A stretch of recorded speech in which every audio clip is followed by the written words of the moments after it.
Olá pessoal, eu sou a professora Maria Alice de Língua Portuguesa da Secretaria Municipal de Educação de Barretos. Na aula de hoje nós temos estudo da língua, concordância verbal e concordância nominal. Já vimos em aulas anteriores que a concordância verbal, como o próprio nome fala, é a concordância do verbo com o sujeito a que se refere.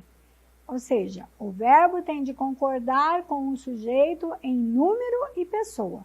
Sujeito singular, verbo no singular. Sujeito plural, verbo no plural. E a concordância nominal? É a concordância do nome. O que é a concordância? Do substantivo, do pronome, do substantivo, do numeral, do artigo, em relação ao substantivo, ao nome que se refere. Portanto, concordância nominal.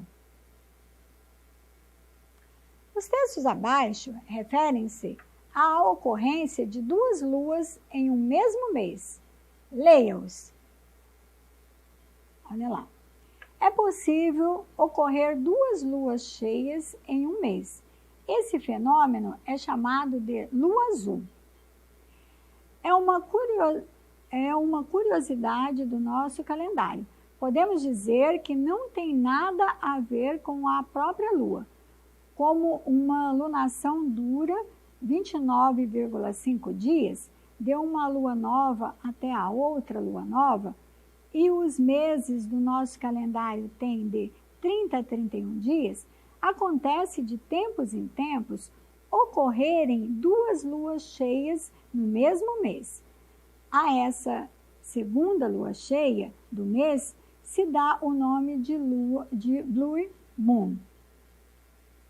Em ambos os textos, foi empregado o verbo ocorrer, mas com a flexão de singular no primeiro e de plural no segundo. Em qual dos textos foi realizada a concordância verbal? Como você a justifica? Então, ali no primeiro, é possível ocorrer duas luas cheias, o verbo no singular, e no segundo, o verbo no plural. Em tempos ocorrerem duas luas cheias. Então, a concordância verbal, o verbo concordando com o sujeito, duas luas cheias, nós temos ali o sujeito no plural, ocorrerem no plural. Então, ali que está a concordância verbal, o verbo concordando com o sujeito em número e pessoa. O que é concordância? A igualdade entre as flexões das palavras é um dos fatores responsáveis pelo modo como entendemos um texto. Por exemplo, acontece de tempos em tempos ocorrerem duas luas cheias no mesmo mês. Nessa frase, conseguimos perceber vários tipos de flexão entre as palavras. Ocorrerem duas luas, de pessoa. Duas luas, elas, duas luas. Terceira pessoa do plural. E aí o verbo tem de ocorrer na terceira pessoa do plural. Ocorrerem, elas ocorrerem. Veja bem, temos ali uma flexão de pessoa. De número, plural. Terceira pessoa do plural. Elas ocorrerem. Elas quem? Duas luas. Então, eu tenho uma flexão de número, o número plural.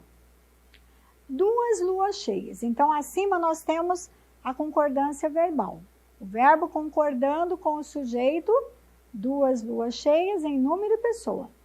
Já embaixo, duas luas cheias de número plural e de gênero feminino. Nós temos lá luas, substantivo feminino plural, concordando lá o numeral duas e o adjetivo cheias no plural. E de gênero, luas, substantivo feminino, plural. O gênero, duas e cheias, também concordando em gênero e número com o substantivo luas. Então, ali nós temos a concordância nominal. Quando a igualdade de flexões de pessoa e número se realiza entre o sujeito e seu verbo, ocorre a concordância verbal. No caso de se realizar entre o gênero e o número do substantivo e das palavras que a ele se referem, conhecidas como determinantes, adjetivo, numeral, artigo e pronome adjetivo. Ocorrerá a concordância nominal, como ali, ó, 2 luas cheias. 2 numeral, cheias adjetivo. Atenção, a concordância não ocorre entre o verbo e seus complementos e os adjuntos. Por exemplo, os namorados contemplam a lua. Verbo plural, contemplam. O complemento a lua, que é o objeto direto, continua no singular, fica no singular. E a lua cheia acontece nos próximos dias. Temos lá o verbo no singular, acontece, e o adjunto adverbial no plural, nos próximos dias. Se referindo à adjunto adverbial de tempo, nos próximos dias. A concordância verbal obedece a regras da gramática normativa.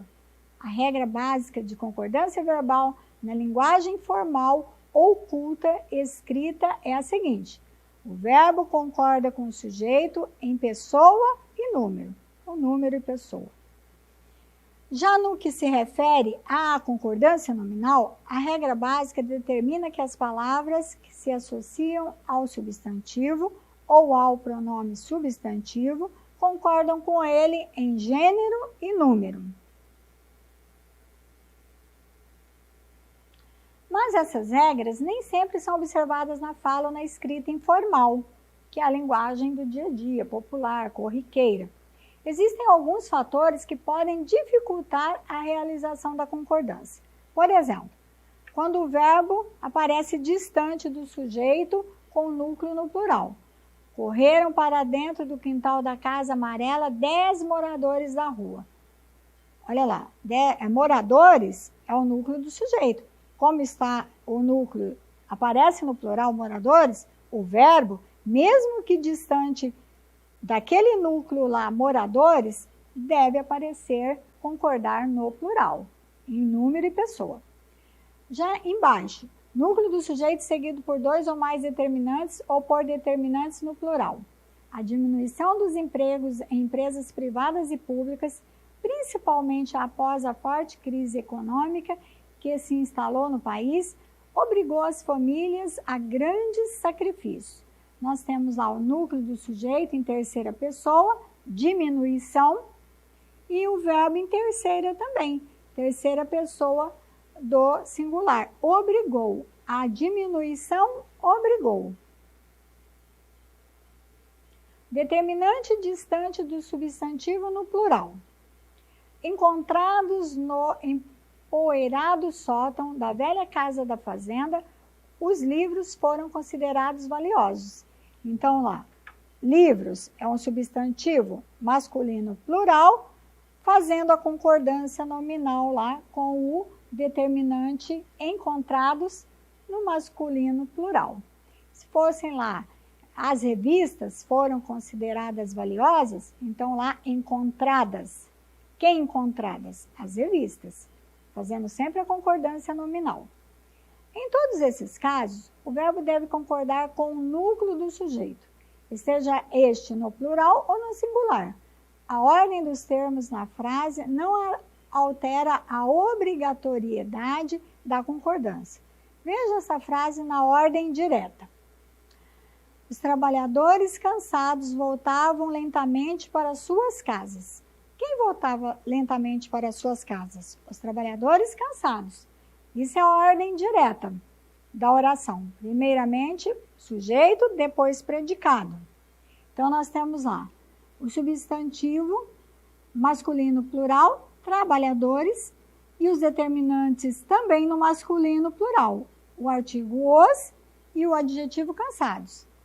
Para suas casas, determinante feminino plural, suas, o pronome lá, suas, concordando com o substantivo feminino plural, casas. Agora nós vamos ver na ordem direta. Essa mesma frase deverá apresentar a concordância verbal e a nominal, corretamente. Cansados, voltavam lentamente para suas casas os trabalhadores. Então, olha lá, os trabalhadores voltavam, concordância verbal, e cansados, a concordância nominal. Cansados, o termo cansados, concordando com os trabalhadores. Se você revisar os próprios textos escritos antes de considerá-los prontos e tiver atenção à concordância, vencerá as dificuldades descritas. Ao perceber que construiu uma frase longa em ordem indireta, procure identificar o sujeito e seu núcleo para fazer a concordância verbal, ou o substantivo e seus determinantes, ou seu determinante, para realizar a concordância nominal. Se você tiver esse cuidado com o texto escrito, certamente passará a dar atenção também à própria maneira de falar, evitando descumprir as regras da norma padrão. Certo, pessoal? A dica é observar o sujeito, o núcleo do sujeito, para fazer a concordância verbal correta e analisar, quando for a concordância nominal, o nome, o substantivo ali e seus determinantes. Atividade. Nessa atividade, que você tem lá no seu material impresso, nós temos, na concordância nominal, se um adjetivo se referir a substantivos de gêneros diferentes, haverá duas possibilidades. Possibilidade A, o adjetivo vai para o plural, para o masculino plural. A moça vestia saia e casaco brancos. Substantivo, saia, casaco. Saia feminino singular, casaco masculino singular. O adjetivo brancos concordou com ambos. Adjetivo masculino plural. Quer dizer, tanto a saia como o casaco, brancos. Né? Eram brancos. A possibilidade B, o adjetivo concorda em gênero e número com o substantivo mais próximo. A moça vestia saia e casaco branco. Saia feminino, casaco masculino. Branco, o adjetivo branco, concordou apenas com a palavra casaco. Portanto, adjetivo masculino singular. A escolha da concordância A ou B fará a diferença no caso A. Teremos a impressão de que tanto a saia como o casaco da moça eram brancos. No caso B, parecerá que apenas o casaco era branco. Agora leia o cartoon. Olha lá, o aluno falando à professora. Não pude fazer a lição porque meu computador pegou um vírus e contaminou todos os meus lápis e canetas. Posponha o adjetivo novo ao sintagma todos os meus lápis e canetas. Quer dizer, posponha para pôr depois. Flexionando-o de modo a obter os seguintes efeitos de sentido. A. Apenas os lápis recebem essa qualificação. Então, como que ficaria? Todos os meus lápis novos e canetas.